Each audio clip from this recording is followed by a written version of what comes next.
అందరికీ నమస్కారం. అతి కష్టమైన పని అన్నిటికన్నా ముందు బై బ్రయన్ ట్రేసీ. నా పేరు మొహమ్మద్.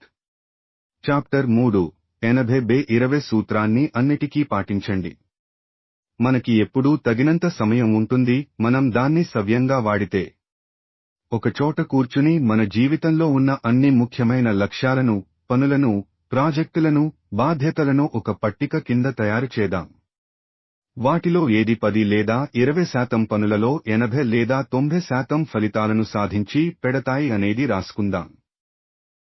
ఇవాళే నిర్ణయించుకుందాం, మన జీవితాన్ని, మన వృత్తిని అక్షరాలా మార్చే కొన్ని రంగాల మీద మనం మరింత ఎక్కువ సమయం గడిపేటట్టు, తక్కువ విలువ ఉన్న పనుల మీద అంతకంతకు సమయం తగ్గించేటట్లు మనల్ని మనం మార్చుకుందాం. మనం ఇలా వీడియో చూడడమే కాకుండా దీనిని అప్లికబుల్ చేయగలిగితే మనం ఎంతో మార్పును మనకల్లారా చూడగలుగుతాం. ఇలా పుస్తకంలో ఉన్న ఇన్ఫర్మేషన్ ని ఈ వీడియో రూపకంగా మీ ముందుకు తీసుకొస్తున్నందుకు సంతోషిస్తున్నాను. మళ్ళీ కలుద్దాం. లోకా సమస్త సుఖినో భవ.